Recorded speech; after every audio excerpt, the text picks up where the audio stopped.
Assalamualaikum warahmatullahi wabarakatuh. Selamat siang. Yang kami hormati Ibu Siti Rahayu selaku Kepala Sekolah di SDN Selobondan 01. Yang kami hormati Bapak Ibu guru beserta karyawan di SDN Selobondan 01 serta perwakilan dari komite sekolah yaitu Bu In selaku perwakilan dari komite dan juga Bu Masnia selaku perwakilan dari komite. Selamat datang sudah menghadiri dalam sesi acara diskusi dengan tema pemimpin dalam pengelolaan sumber daya. Di sini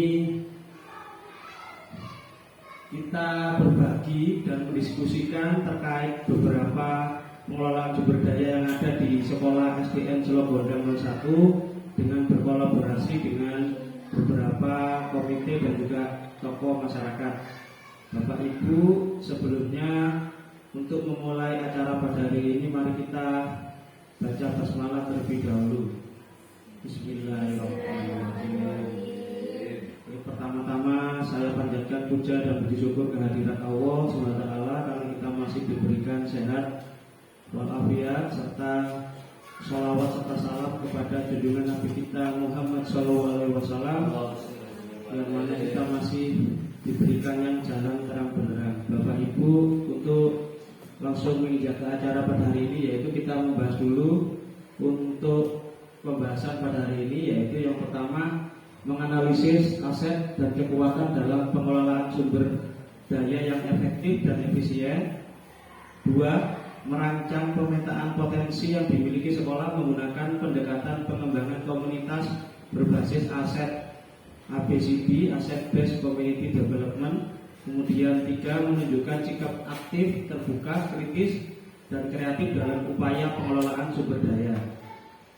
Kemudian kenapa sih kok dikumpulkan dalam acara seperti ini? Yang pertama, sebagai gambaran dan juga sebagai referensi mungkin bagi Bapak Ibu untuk membuat program yang tertuju kepada murid, karena sekolah bertumpu dan bertuju kepada murid.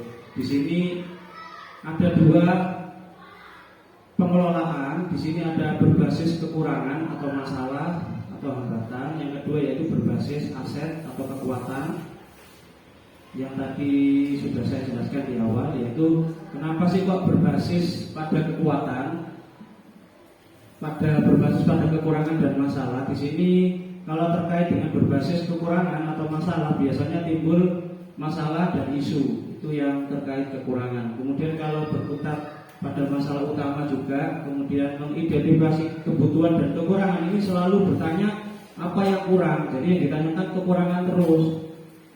Itu kemudian fokus mencari bantuan dari sponsor atau institusi lain. Ini juga ada unsur negatifnya dan positifnya juga. Kemudian merancang program atau proyek untuk menyelesaikan masalah. Jadi yang dicari masalah itu yang pada berbasis kekurangan. Kemudian mengatur kelompok yang dapat melaksanakan proyek. Itu. Kemudian berbasis aset ini fokus pada aset dan kekuatan yang ada di dalam lingkungan sekolah SDN Selobondan 01. Jadi aset yang ada di sini kita manfaatkan dengan baik. Kemudian membayangkan masa depan. Jadi aset yang kita gunakan ini, kekuatan yang kita gunakan ini harus bertumpu untuk buat apa ke depannya.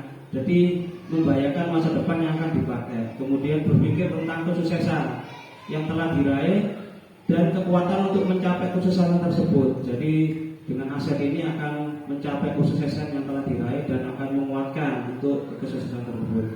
Kemudian terorganisir dengan kompetensi dan sumber daya yang ada. Jadi dimaksimalkan apa yang ada di sini kita gunakan dengan baik. Kemudian merancang sebuah rencana berdasarkan visi yang sudah dibuat dan kekuatannya juga. Kemudian melaksanakan rencana aksi yang sudah diprogramkan. Jadi dari 2 basis ini tentunya Bapak Ibu akan berfokus berbasis pada aset atau kekuatan, karena tentunya akan berguna untuk masa depannya.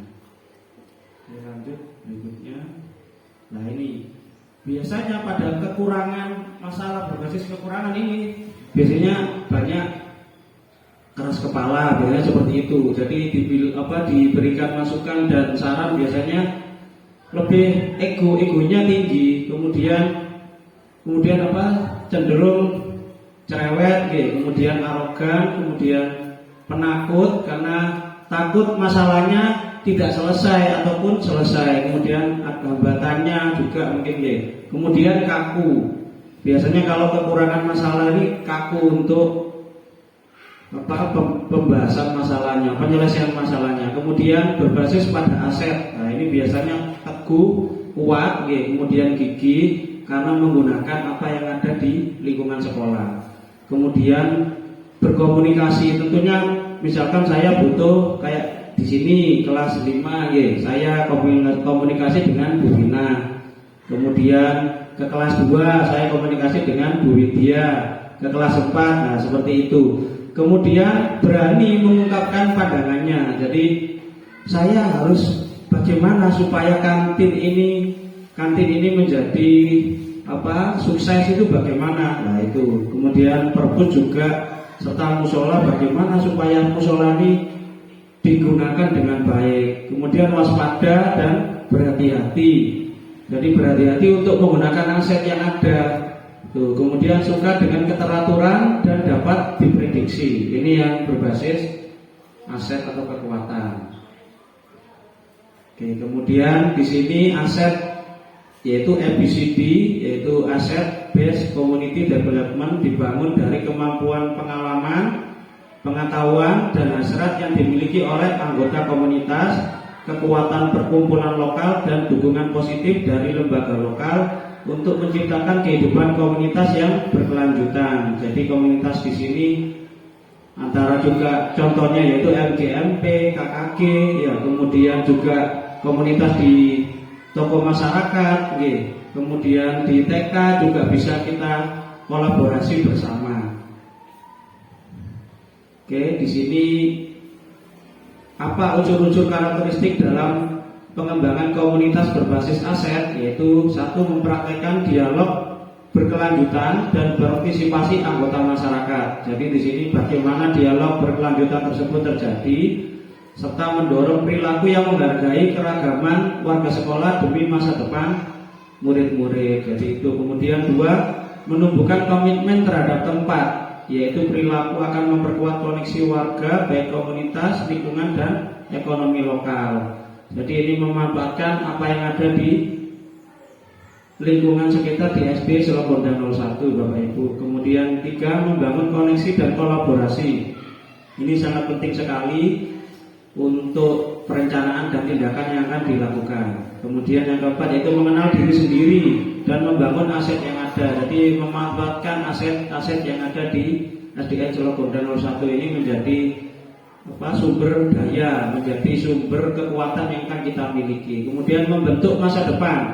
Jadi aset-aset ini kita gunakan untuk menguatkan karakter dan masa depan anak-anak menuju ke depan, karena memang visinya untuk anak-anak. Jadi selain untuk guru, tapi yang utama yaitu untuk anak-anak. Kemudian 6, bertindak dengan obsesi ide dan peluang. Ini yang harus dilakukan nanti untuk terkait kolaborasi. Kemudian 7, merangkul perubahan dan bertanggung jawab. Nah ini yang harus kita rubah pola pikir, mindsetnya, yaitu kita harus merubah dan bertanggung jawab terhadap apa yang kita lakukan. Kemudian 8, menghasilkan kepemimpinan. Di sini faktor utama dalam perubahan yang berkelanjutan di sekolah adalah kepemimpinan lokal dan pengembangan pembaruan kepemimpinan itu secara terus-menerus. Jadi harus dilakukan terus-menerus. Jadi program dilaksanakan itu harus ada tindak lanjut ke depan. Apakah evaluasi ke depan bisa digunakan kembali atau tidak, itu harus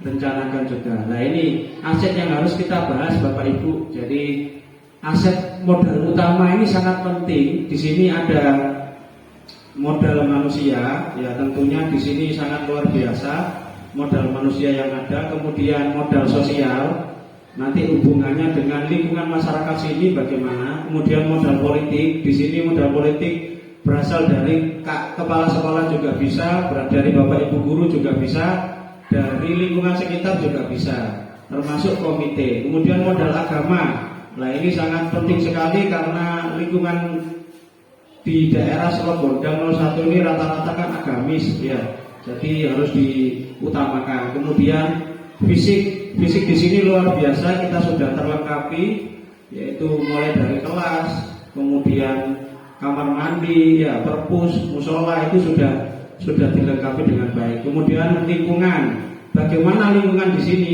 lingkungan alam di daerah Selogondang 01 ini. Kemudian finansial, jadi dari 7 aset ini kalau tidak dikelola dengan baik tentunya tidak akan bisa berlangsung untuk program yang akan kita lakukan. Oke, lanjut. Nah ini Bapak Ibu, memimpin dalam pengelolaan sumber daya. Jadi sekolah wajib membangun ekosistem yang mampu merangsang pertumbuhan dan perkembangan murid demi terwujudnya profil pelajar Pancasila. Jadi keberhasilan sebuah proses pembelajaran sangat tergantung pada cara sekolah melihat ekosistemnya. Apakah sebagai kekuatan atau sebagai kekurangan. Jadi ekosistem di sekolah itu kita lihat dulu. Oke. Kemudian sekolah yang memandang semua sumber daya yang dimiliki sebagai suatu kekuatan dan aset, maka sekolah ini tidak akan berfokus pada kekurangan, tapi berupaya pada pemanfaatan kekuatan dan aset yang dimiliki. Kemudian ekosistem ini merupakan sebuah tata interaksi antara makhluk hidup dan unsur yang tidak hidup. Dalam sebuah lingkungan, sebuah ekosistem mencirikan satu pola hubungan yang saling menunjang pada sebuah teritorial atau lingkungan tertentu. Jika diibaratkan sebagai sebuah ekosistem, sekolah adalah sebuah bentuk interaksi antara faktor biotik, yaitu faktor unsur yang hidup, dan abiotik, unsur yang tidak hidup. Kedua unsur ini saling berinteraksi satu sama lainnya, sehingga mampu menciptakan hubungan yang selaras dan harmonis. Oke, ini contoh faktor biotik. Jadi ada, sebelum membahas aset-aset 7 aset itu, tentunya faktor biotik yang unsur hidup ini apa saja? 1. Murid, kepala sekolah, guru, kemudian tenaga kependidikan. 2. Pengawas sekolah, orang tua. 3. Masyarakat sekitar sekolah. 4. Masyarakat terkait, kemudian pemerintah daerah. Kemudian poin diskusi kita hari ini yaitu hal-hal yang akan didiskusikan kepada warga sekolah adalah terkait 7 aset sekolah, yaitu yang saya sebutkan tadi: modal manusia, sosial, fisik, politik, lingkungan atau alam, agama dan budaya, serta finansial. Jadi di sini saya sudah membuatkan contohnya, Bapak Ibu. Ini contoh, misalkan modal manusia yaitu kepala sekolah dan guru yang menjalankan nilai dan perannya sebagai pemimpin serta memaksimalkan pengetahuan dan keterampilannya dalam mengajar akan membuat pembelajaran menjadi lebih berkualitas sehingga meningkatkan prestasi belajar murid. Kemudian yang kedua yaitu modal fisik. Di sini sarana dan prasarana serta seluruh ruangan di sekolah jika dikelola dengan baik akan menunjang kegiatan belajar mengajar sehingga kualitas pembelajaran akan meningkat. Kemudian modal sosial yaitu norma dan aturan yang jelas seperti tata tertib atau keyakinan sekolah dibuat agar murid memiliki kesadaran diri akan pentingnya disiplin positif sehingga akan tercipta suasana pembelajaran yang kondusif, aman dan nyaman.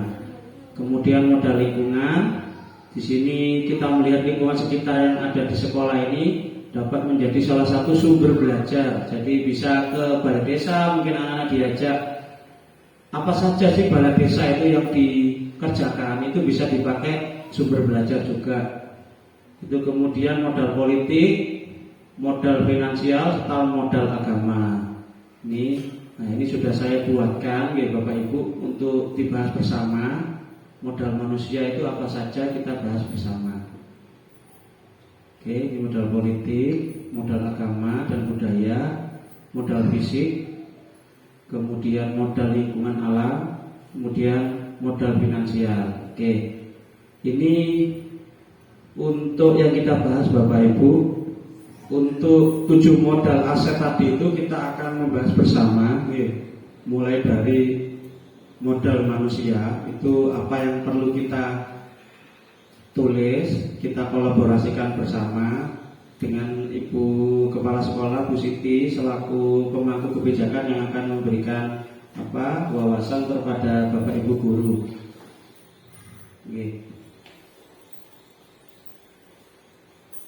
Oke. Itu saja. Oke, langsung saja Ibu nggih, Bu Siti nggih. Ya. Kita langsung saja dari modal manusia, Ibu nggih. Modal manusia ini contohnya saja. Nah, ini contoh saja yang saya kerjakan nggih. Apakah dari sini nggih, monggo Bapak Ibu bisa dibahas bersama nggih. Ini hanya referensi yang sudah saya lakukan nggih. Apakah sudah pas? Kalau sudah pas, apakah perlu tambahan?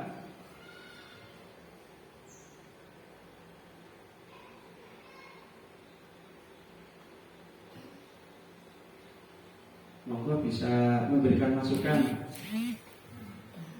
Oke, Bu Siti, Bapak Ibu yang lain, Pak Toyib.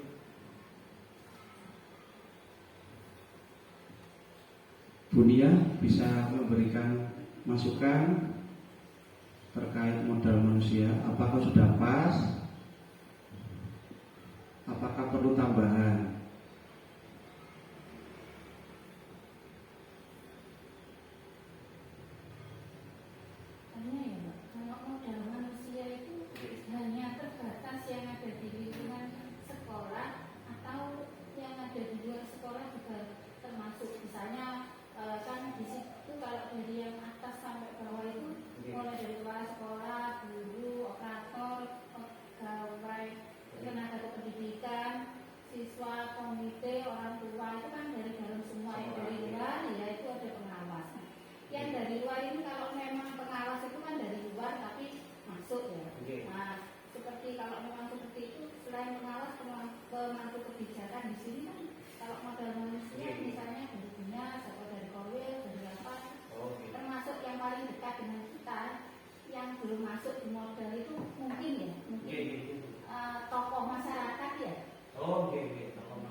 Kepala desa ini Bu, apakah bisa? Iya, tokoh masyarakat itu termasuk termasuk juga ulama di sekitar itu. Tambahan ini itu ya. Iya. Saya tambahkan ini nanti. Kemudian modal manusia sudah di satu ya. Kemudian tambahkan. Modal sosial ini Bu.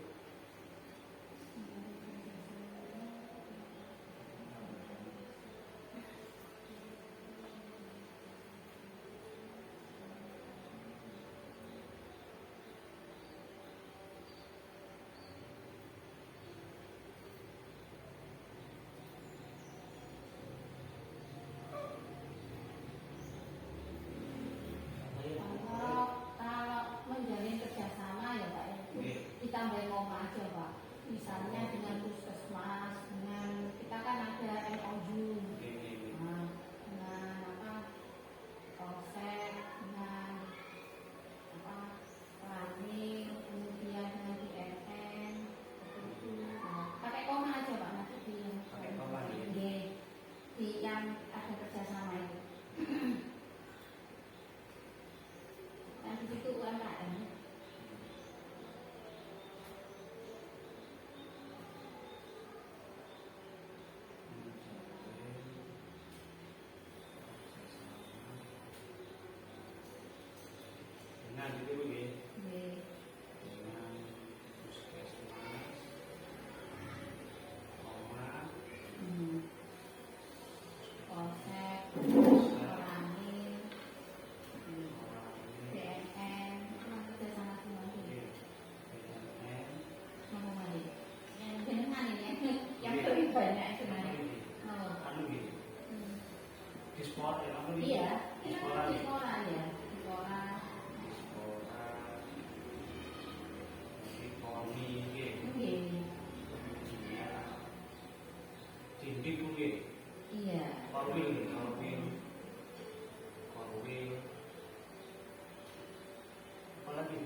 desa gitu.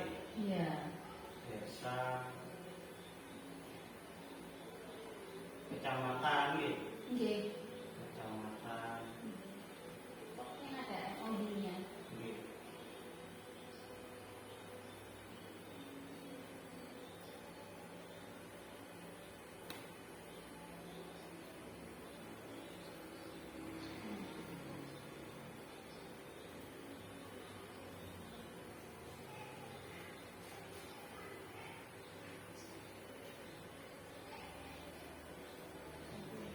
Napa malu?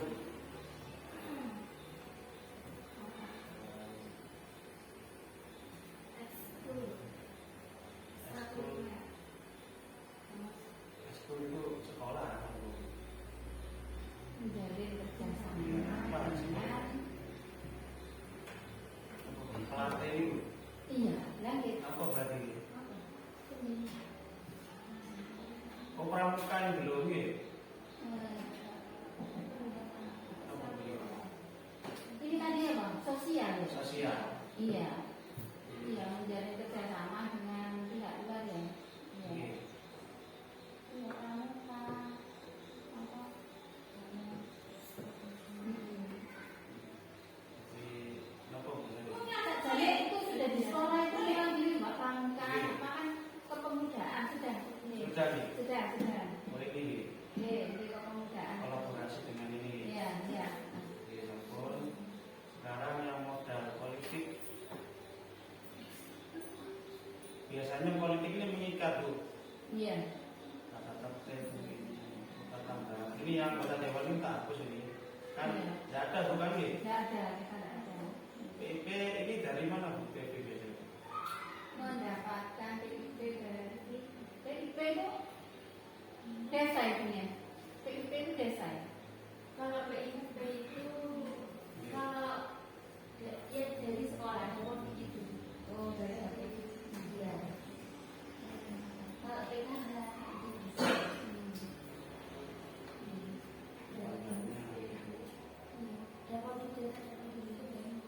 Berarti yang mendapatkan PIP ini dari pemerintah gitu ya? Iya, iya. Dari pemerintah gitu ya. PIP dan PKH itu sama dari pemerintah. Iya, cuma yang Pengusulannya aja dari desa aja. Dari semua.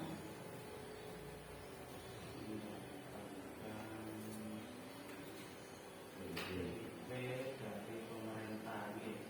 Dari pemerintah.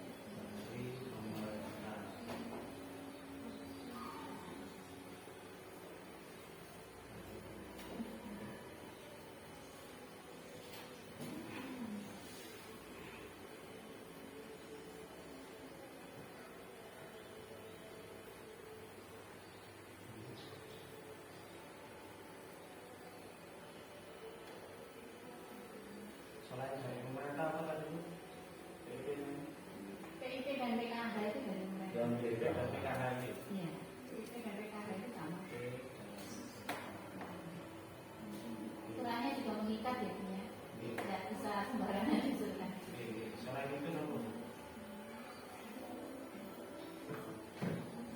Dan penjualan ini sampai di Kanada ya. Instalasi listrik ini apakah ada bantuan? Enggak ada.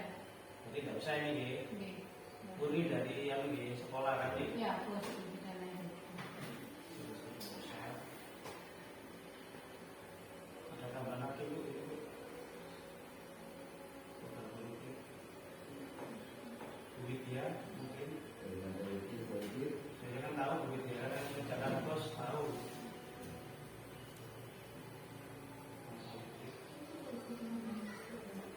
Contohnya. Sampun ya. Pas ya. Beda. Sekarang modal agama. Ini yang perlu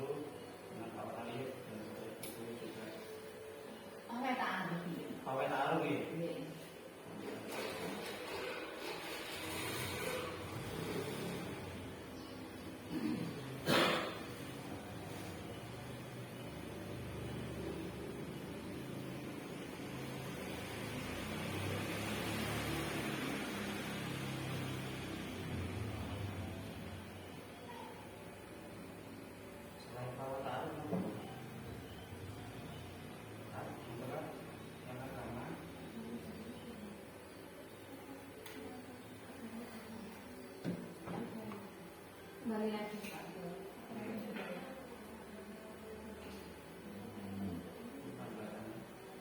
Hari Jumat. Oh iya, istighosah ya. Iya, istighosah. Istighosah setiap hari Jumat. Belum. Sama Sabtu dan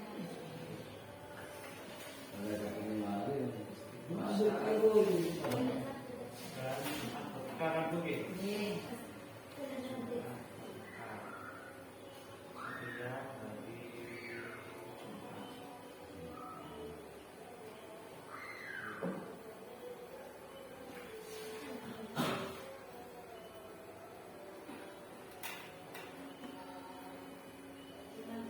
Kemudian yang modal agama dan budaya gitu. Senang. Budaya, senam termasuk budaya. Udah ya. Oke, senam Oh, berarti. iya, di situ. Talenta itu juga berarti ya. Iya. Senam, Terus memakai batik di hari-hari besar. senam, dan talenta. Memakai baju batik di hari-hari besar nasional. Memakai baju batik gitu ya. Iya.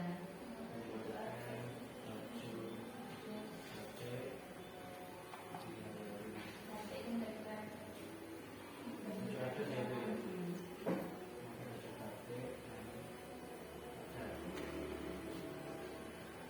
Di hari besar nasional.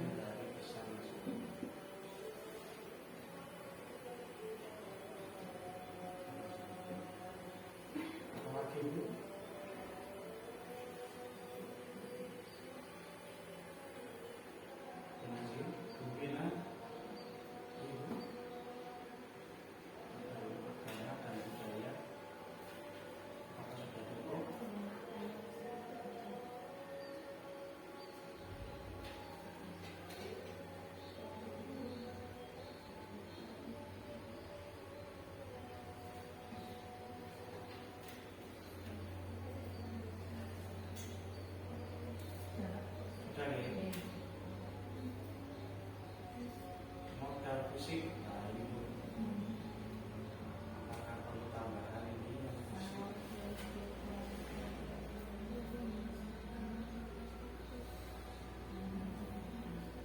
Tangan. Oh, tangan ya. Tangan dengan klasik Oke. ini. Mungkin mau merencanakan toga atau mau mirip DE. Oke, dulu. Yes, DE mau merencanakan seperti itu bisa. Taman ya. Ya, tangan depan kelas itu ya, tangan kelas. Taman depan kelas. Ya, tangan depan kelas. Kelas. Oke. Sekolah itu. Kemudian toga. Toga mungkin ya tanaman obat. Tanaman kosong ya? Iya. Ini ada di sarana prasarana nanti. Oh itu. Oke. Oh, termasuk dalam buku. Terus itu.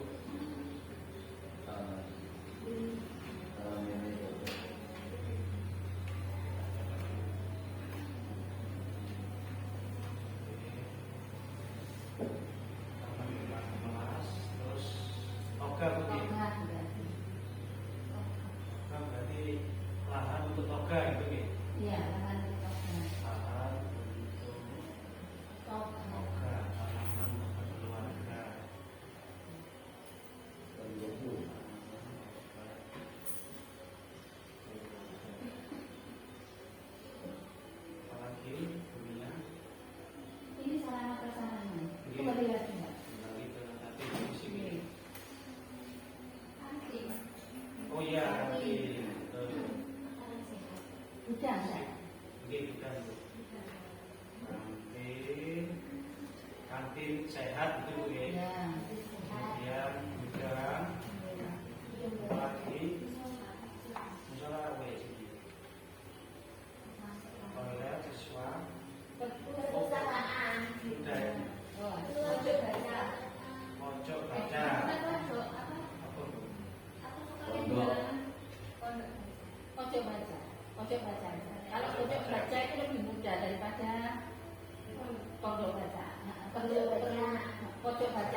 ya.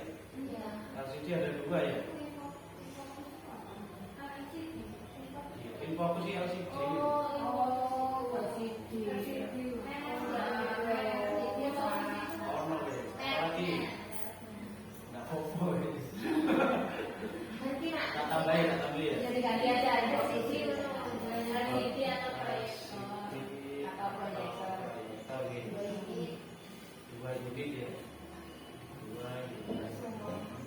Apalagi sudah. Sudah Bu. Boleh lagi Pak. UKS. Oh iya, UKS lah. Kan teman akhirnya. Ini sarana ya. Nggih, UKS. Dapur. Dapur. Dapur. Iya, dapur. Ada Bu ya, dapur ya. Ya. Dapur. Dapurnya sudah. Apalagi Bu?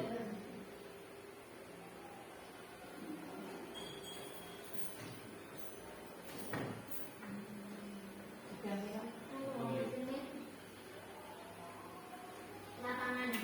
Oh iya, sih. Halaman sekolah yang luas.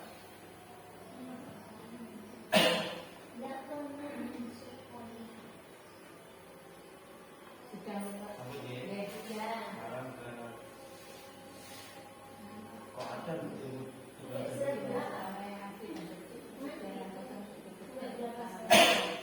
Dekat dengan musim seperti dekat dengan musim museum seperti musim dekat dengan bentar Pak di bawah semua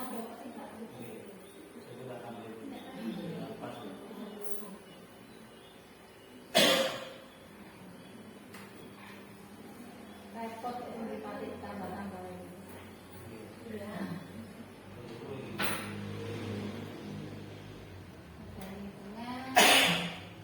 dekat dengan balai desa. Balai desa.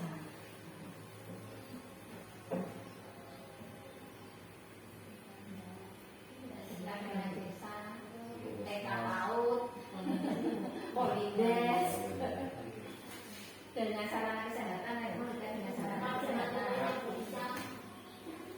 Fasilitasi kita lengkap sekali. Balai desa Bu ya. Ya, Kemudian Polides, warung Polides, ojo dimor-mor. dekat oh iya video warung video kita aktif Bu. Dekat dengan Polides ya. Iya, Kemudian dekat dengan fotokopi. Tidak ada nih. baru wonten. Apa Bu? Apa lagi Bu? Tengah PAUD juga ya? Oh, TK PAUD. Iya. TK PAUD. TK PAUD.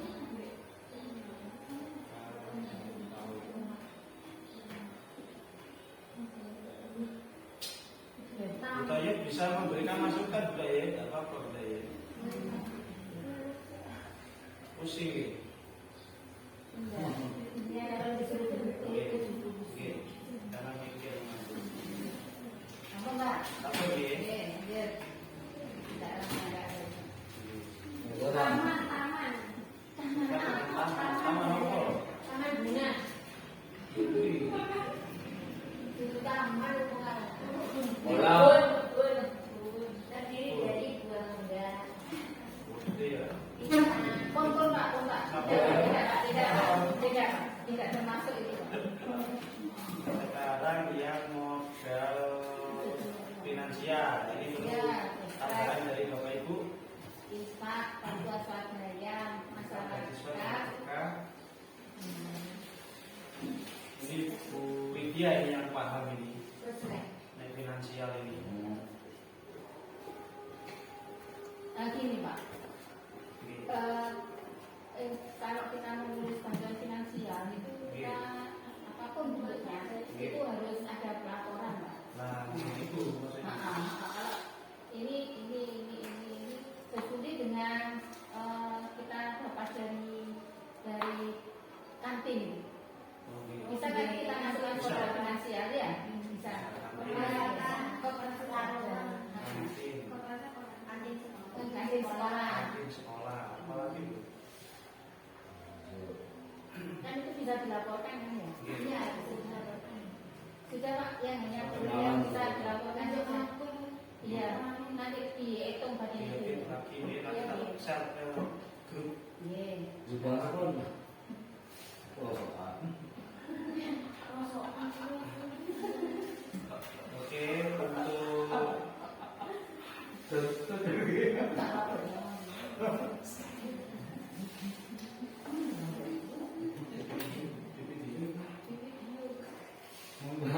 Oke Bapak Ibu ya, jadi kesimpulannya alhamdulillah 7 aset sudah kita bahas. Kita bahas mulai pertama lagi.